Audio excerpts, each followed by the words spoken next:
ሰላም በዛሬው ዕለት የምናቀርብላችሁ ጽሁፍ አቶ አንበሴ ደበበ የተባሉ ግለሰብ ያጋሩትን ጽሁፍ ነው። ከፌዴራሊዝም ጋር የተገናኘ ጽሁፍ ነው።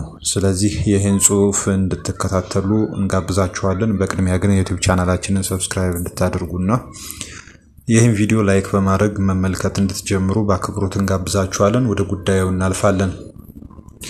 ኢትዮጵያ ካሁኑ የቋንቋ መሰረት ብቻ ካለው ፌዴራሊዝም የተለየ እውነተኛና ዲሞክራሲያዊ የፌዴራሊዝም ስርዓት ያስፈልጋታል ይላል ጽሁፉ።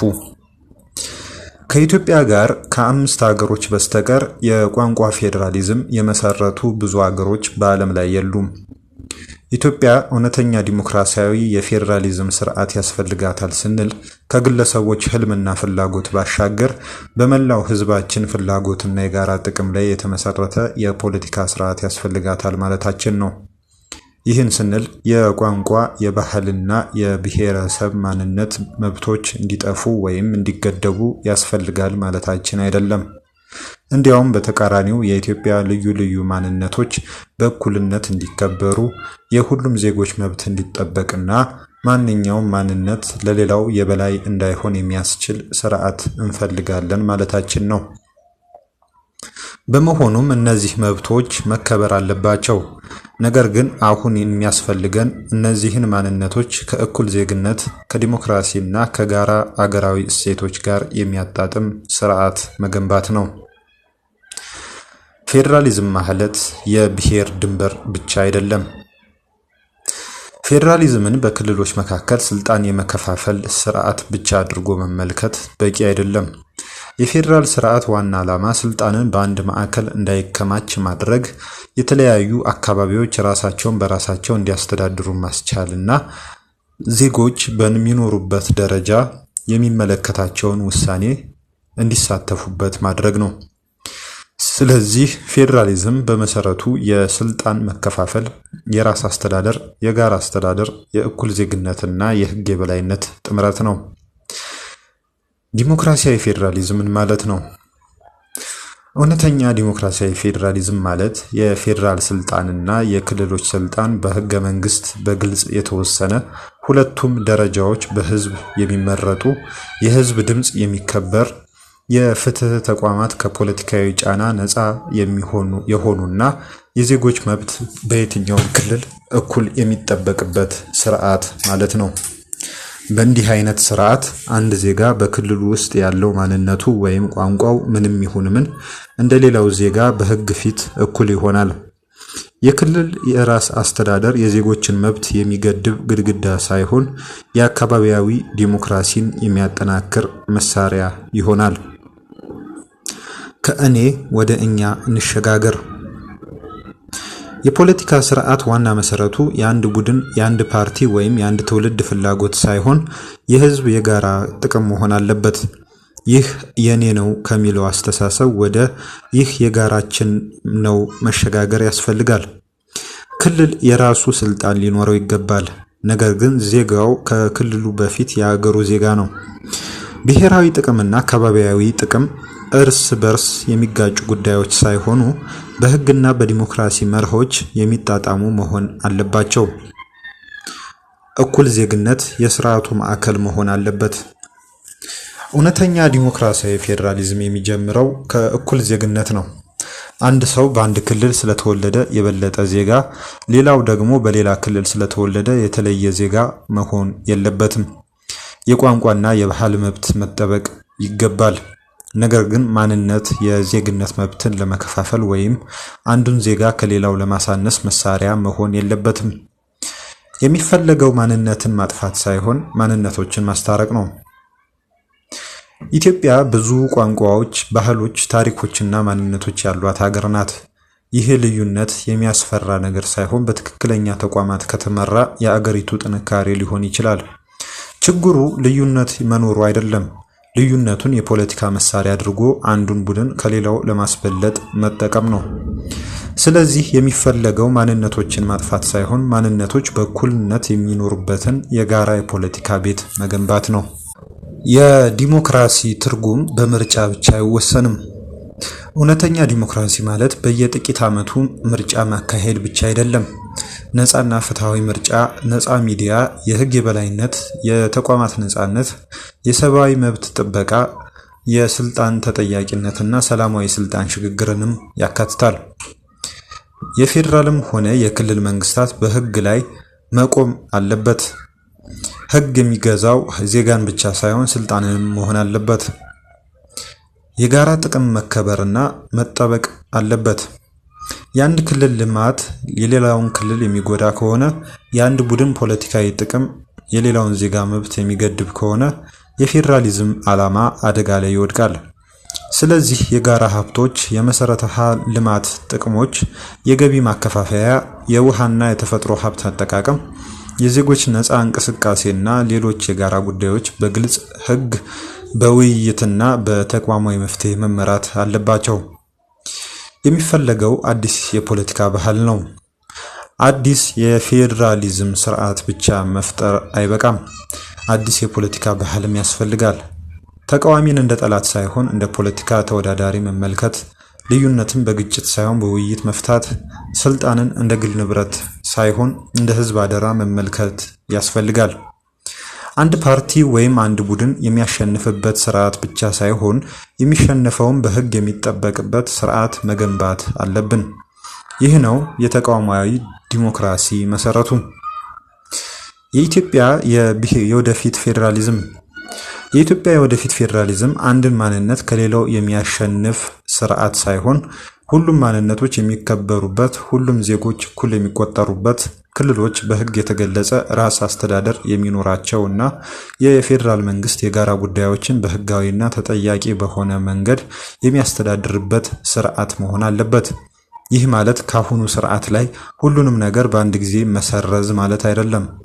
የሚሰሩ ነገሮችን ማጠናከር፣ የማይሰሩትን ማሻሻልና የዲሞክራሲ የእኩል ዜግነትና የህግ የበላይነት መርሆችን የበለጠ ማጎልበት ማለት ነው። የቋንቋ መሰረት ያለው ፌዴራሊዝም ሁልጊዜ ያለው ችግር ቋንቋን የፖለቲካና የግዛት ድንበር ዋና መሰረት ሲያደርግ ሊፈጠሩ የሚችሉ ችግሮች ናቸው። ዋና ጉዳቶቹ የብሔረሰብ ፖለቲካን ያጠናክራል። ፖለቲካዊ ውድድር በዜግነትና በፖሊሲ ላይ ከመመስረት ይልቅ አሁን እንደምናየው የኛ ብሔረሰብ የነሱ ብሔረሰብ ወደሚል አቅጣጫ ይሄዳል። የቋንቋ ድንበርና የሰዎች እውነተኛ መኖሪያ ሁኔታም ይጋጫሉ። ሰዎች በአንድ ቦታ ብቻ ተሰባስበው አይኖሩም። በብዙ አካባቢዎች ብዙ ቋንቋዎችና ብሔረሰቦች አብረው ይኖራሉ። ስለዚህ ግዛትን በቋንቋ መስመር መከፋፈል አነስተኛ ማህበረሰቦችን ሊያስጨንቅ ይችላል። የአነስተኛ ቡድኖች መብት ይጎዳል።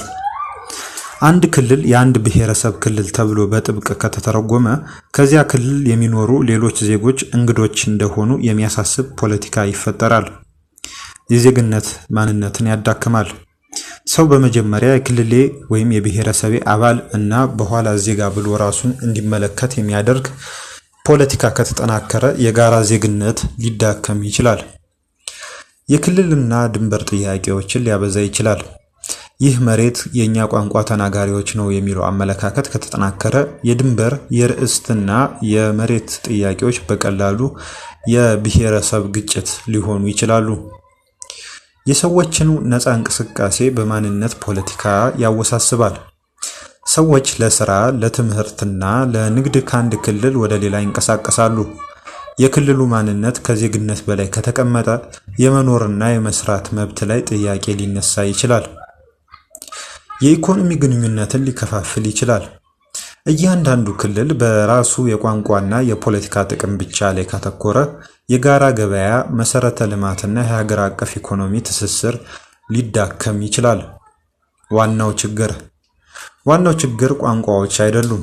ዋናው ችግር ቋንቋን የፖለቲካ መለያና የስልጣን ማከፋፈያ ዋና መሰረት ማድረግ ላይ ነው። ስለዚህ አማራጭ ስርዓት ሲታሰብ ቋንቋን እናጥፋ ማለት አይደለም። ይልቁንም የቋንቋ የባህልና የብሔረሰብ መብቶችን እያከበሩ ስልጣንን በእኩል ዜግነት፣ በዲሞክራሲ፣ በህግ የበላይነትና በጋራ የአገር ጥቅም ላይ መመስረት ነው። ለኢትዮጵያ የሚመጥን አዲስ የፌዴራሊዝም አቅጣጫ እኔ እንደማስበው ኢትዮጵያ ካለችበት የፖለቲካ አለመረጋጋት ለመውጣት ቋንቋን ወይም ብሔረሰብን ብቻ መሰረት ያደረገ ፌዴራሊዝም ሳይሆን ዴሞክራሲያዊ፣ አካታችና የግለሰብ ዜግነትን ከቡድን መብት ጋር የሚያመጣጥን ፌዴራሊዝም ይሻላል። ለኢትዮጵያ የሚመጥናት ፌዴራሊዝም አንድ ሀገር፣ እኩል ዜጎች፣ ብዙ ማንነቶችን የሚያስተናግድ አዲስ የፌዴራሊዝም አቅጣጫ ነው። አንድ የአሁኑ ስርዓት ችግሩ የፌዴራሊዝም ስርዓት መሆኑ አይደለም። ምክንያቱም የፌዴራሊዝም ስርዓት በራሱ ችግር አይደለም። ነገር ግን ችግሩ የፌዴራል ስርዓቱ የፖለቲካ ውድድርን በማንነት ወሰኖች ውስጥ እንዲታጠር ሲያደርግ ነው። ክልል ከብሔረሰብ ፖለቲካም የብሔረሰብ ውድድር የሚሆን ከሆነ የሌላውን ቡድን ማሸነፍ እንደ ህልውና ጉዳይ ሊታይ ይችላል። 2 የሚሻለው አካታች ዲሞክራሲያዊ ፌዴራሊዝም ሲሆን ይህ ስርዓት 2 መሰረታዊ መብቶችን አንድ ላይ ያስተካክላል። 1 የግለሰብ ዜግነት እኩልነት።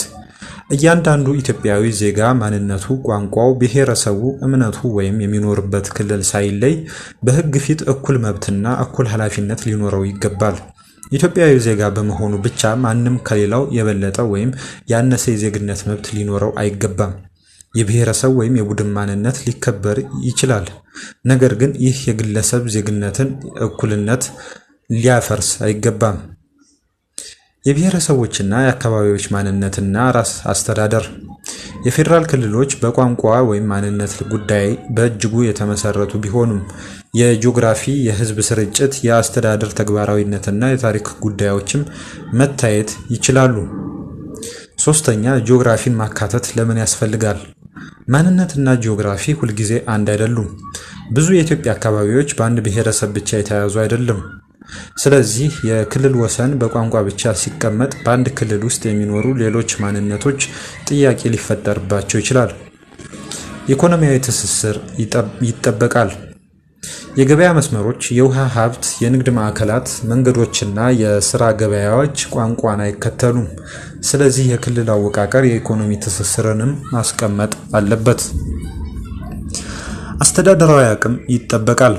አንድ ክልል በቋንቋ ብቻ ሳይሆን በመሬት ስፋት፣ በህዝብ ብዛት፣ በመሰረተ ልማት፣ በከተሞችና በአስተዳደር ተደራሽነት መሰረትም ተግባራዊ መሆን አለበት። 4ኛ የጂኦግራፊ አከላለልን ማካተት ማለት ማንነትን መሰረዝ አይደለም። ይህ ዋናው ነጥብ ነው። እኔ የምመክረው ቋንቋን አስወግደን ጂኦግራፊን እንተካ የሚል ስርዓት አይደለም። ይልቁንም ማንነት፣ ጂኦግራፊ፣ ህዝብ ስርጭት፣ ኢኮኖሚያዊ ትስስር፣ አስተዳደራዊ ተግባራዊነት በአንድ ላይ የሚታዩበት ፌዴራሊዝም ይሻላል። እንዲህ ከተደረገ የትኛው ብሔረሰብ የትኛውን መሬት ይዞታል የሚለውን ጥያቄ ብቻ ሳይሆን እዚህ የሚኖሩ ሁሉ እንዴት በእኩልነት ይተዳደራሉ የሚለውንም ያስቀድማል። በእርግጥም ይህ ከላይ የተነሳነውን አንድ ሀገር፣ እኩል ዜጎች፣ ብዙ ማንነቶች የሚለውን ሐሳብ የበለጠ ያጠናክረዋል። ቋንቋ፣ ባህል፣ ታሪክና አካባቢያዊ ጉዳዮች በክልል ወይም አካባቢ ደረጃ እንዲጠበቁ ይደረጋል። ስለዚህ አንድነት ወይም ማንነት የሚል ምርጫ አይኖርም። አንድነት፣ ማንነት፣ እኩል ዜግነት ይኖራል። 3 የክልል ድንበሮች በማንነት ብቻ እንዳይወሰኑ። አንድ ሰው በአንድ ክልል መኖሩ የሌላ ማንነት መብት እንዲጠፋ ምክንያት መሆን የለበትም። በተለይ ብዙ ብሔሮች በተቀላቀሉባቸው ከተሞችና አካባቢዎች የነዋሪዎች መብት ከየዚህ ቦታ ባለቤት ማን ነው ክርክር በላይ መቀመጥ አለበት። 4ኛ የፌዴራል መንግስት ጠንካራ ግን ዲሞክራሲያዊ መሆን አለበት። ጠንካራ ፌዴራል መንግስት ማለት ሁሉንም ስልጣን ወደ መሃል መሰብሰብ አይደለም።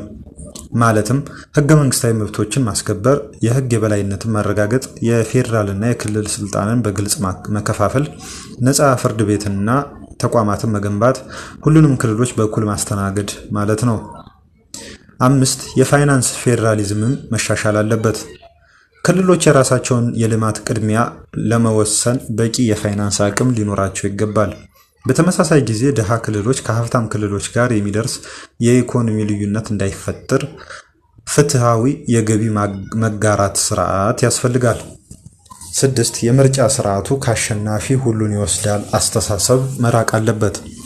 ኢትዮጵያ ብዙ ማንነቶች ያሏት ሀገር ስለሆነች የፖለቲካ ስርዓቱ ማንም ቡድን በምርጫ ተሸንፎ ከስርዓቱ ውጭ እንደተገፋ እንዳይሰማው የሚያደርግ ስርዓት መንደፍ አለበት።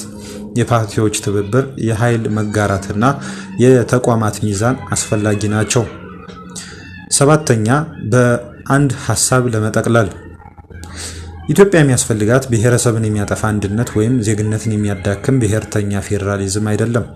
የሚያስፈልጋት የጋራ ዜግነትን መሰረት ያደረገ የብሔሮችን ማንነት የሚያከብር የክልሎችን ራስ አስተዳደር የሚያረጋግጥ የሕግ የበላይነትንና ዲሞክራሲን የሚያጠናክር አካታች ፌዴራሊዝም ነው። በእኔ እይታ ዋናው መርህ በማንነት እኩልነት፣ በዜግነት እኩልነት፣ በስልጣን መጋራት፣ በሕግ የበላይነት መሆን አለበት። ይህ ከሁለቱም ጽንፎች ከከፋፋይ ብሔርተኝነትም ሆነ ከግዴታዊ ማዕከላዊነት የሚሻል መንገድ ነው። ማጠቃለያ፣ ኢትዮጵያ እውነተኛ ዲሞክራሲያዊ ፌዴራሊዝም ያስፈልጋታል ስንል ከግለሰቦች ህልምና ፍላጎት ከአንድ ብሔረሰብ ወይም ከአንድ ክልል የተለየ ጥቅም ባሻገር የመላውን ህዝብ የጋራ ጥቅም የሚያስቀድም የፖለቲካ ስርዓት እንፈልጋለን ማለታችን ነው። የቋንቋና የማንነት መብቶች ይከበሩ፣ የክልሎች ራስ አስተዳደር ይጠናከር። ነገር ግን ከዚህ ሁሉ በላይ የዜግነት እኩልነት፣ የህግ የበላይነት፣ የህዝብ ሉዓላዊነት፣ የስልጣን ተጠያቂነትና የጋራ ብሔራዊ ጥቅም የስርዓቱ ማዕከል ይሁኑ። ኢትዮጵያ የምትፈልገው ማንነቶችን የሚያጠፋ አንድነት ወይም ማንነቶችን ወደ ግጭት የሚወስድ መከፋፈልም አይደለም። ኢትዮጵያ የምትፈልገው በልዩነት ውስጥ እኩልነት፣ በእኩልነት ውስጥ አንድነት፣ በአንድነት ውስጥ ዲሞክራሲ የሚሰፍንበት የጋራ የፖለቲካ ስርዓት ነው። አንድነት ማለት ተመሳሳይ መሆን ወይም አንድ አይነት መሆን ማለት አይደለም። አንድነት ማለት በአጠቃላይ አንድ ሆኖ መቆም፣ መተባበርና በጋራ ዓላማ መስራት ማለት ነው። ለምሳሌ አገራዊ አንድነት ስንል የተለያዩ ብሔረሰቦች፣ ቋንቋና ባህል ያላቸው ዜጎች በእኩል ዜግነት በጋራ መኖር ማለት ነው። አንድነትና ትብብር ስንል ደግሞ ልዩነቶችን እያከበሩ በጋራ መስራት ማለት ነው። ነገር ግን አንድነት ማለት ልዩነትን በማጥፋት ተመሳሳይ ወይም አንድ አይነት መሆን ማለት አይደለም። የተለያዩ አይነት ማንነቶች እየተከባበሩ በጋራ አብረው መኖር ይቻላል። የእውነተኛ ዲሞክራሲያዊ ፌዴራሊዝም መጨረሻ ግብም ይህ ነው። እኔ ማን ነኝ ከሚለው ጥያቄ ጎን ለጎን እኛ እንዴት በእኩልነት አብረን እንኖራለን የሚለውን ጥያቄ ትልቁን የጋራ ጥያቄ መመለስ ማለት ነው በማለት ጽሁፋቸውን ይደመድማሉ አቶ አንበሴ ደበበ። ይሄ ጽሁፍ የእርሳቸውን አቋም ብቻ የሚያንጸባርቅ መሆኑን ለማሳሰብ እንወዳለን። ስለተከታተላችሁ እናመሰግናለን። የዩቲዩብ ቻናላችን ሰብስክራይብ አድርጉ። መልካም ጊዜ